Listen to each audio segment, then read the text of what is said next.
It takes a ridiculous amount of time to do cleanup for animation like this. If you're still defending the show after the Invincible vs. Conquest fight, I don't know what to tell you. No, I'm not talking about the Season 3 finale. I mean the fan-animated version on YouTube, which is nearing 8 million views in one day. Invincible fans animated better. With a box of scraps! You'd have to be blind, brainwashed, and brain dead to think otherwise. Look at this. It's f***ing incredible. Now look at the show. They're just dragging the PNG, bro. It's so stiff. Where's the lighting? Where are the other frames? This looks unfinished. The fans of the show are passionate about the story, and you can clearly see that in their craft. Let me come at you from a different angle. If you're still attacking the show after the Invincible vs. Conquest Season 3 finale, look at this. It's friggin' incredible. You'd have to be blind, brainwashed, and brain dead to think otherwise. Now look at the fan animation. They're not even drawing the PNG. It's so formless. Where's the lighting? Where are the frames? This looks unfinished. In comparison, the animators on the show are passionate about the story, and you can clearly see that in their craft. That was annoying, wasn't it? The parody section of the video is over. It takes a ridiculous amount of time to do cleanup for animation like this. Doesn't mean it's bad, it just takes a long time. When you're on a deadline,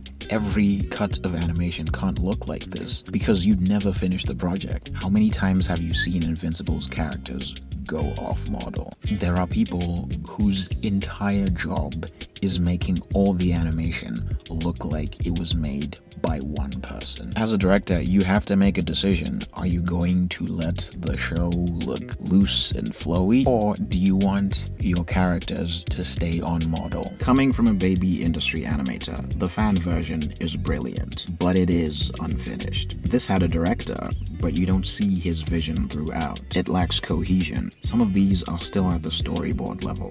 Guess why? Oh shit, that sounds like a deadline. Imagine that. See, there's something every artist goes through at some point in their career. You start off wanting to make everything you make perfect, but one day you realize that a finished project is better than a perfect one. You learn the value of being economic. Dragging the PNG or just making the lips flap in a scene isn't laziness, it's economy. And if you don't understand that, you're probably not an artist, which is fine. Everyone has flaws. Every animator wants to go as hard as they possibly can when they animate. But when you're making work for other people to see, or you're on other people's payroll, you need to pick your battles. Drag Immortal across the scene. I fucking hate this guy. Drag Immortal across the scene. If it means you have more time to animate Mark heartbroken over Eve like this. This is art. If you want to throw around words like good or bad, you're not a fan of art. You're a consumer, and Amazon made this show just for you. We gather over these videos in the millions because we love the story. Sure, some do it because they're bored, media illiterate, and weird, but let's ignore those people for a bit. The thing that ties the independent animator, the studio animator, and the reasonable fan of the show is their love and appreciation for what Kirkman and his team created. This is the very first page of the Invincible comic book, and it's the reason why Invincible fans are eating good this year. You can reread the comic, rewatch the show, watch stuff made by fans. You get value out of all these things because one day this guy had a story and he put pen to paper. It inspires the animators, independent or otherwise. It inspires the fan artists, the Conquest and Mark fan fiction.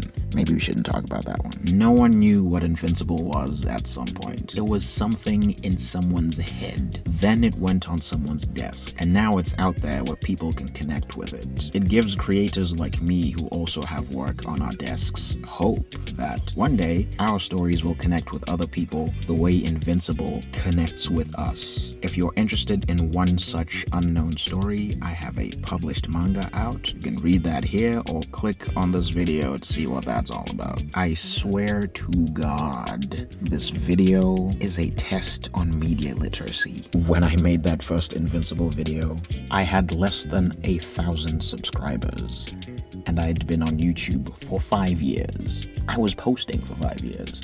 So when I made that, I was just like, oh, I typically just do fan art of this kind of stuff, but what if I made like a fan composite? I don't really see people do that, so I should do that, because like I like the show and I want to see what it would look like in my just too dramatic compositing style. And that's what I did, and I posted it, and now it has like more than 350,000 views, and it's inspired other creators to make other videos which reach millions of views, and it unfortunately attracts a lot of people who don't know what they're talking about, or like people who think their first assumption about something is just completely accurate and they just start sounding off in the comments. That part of being on YouTube sucks, but I'm having fun with all the videos, so if you're one of the people who doesn't rush into the comments without getting the full context of everything, I really appreciate you.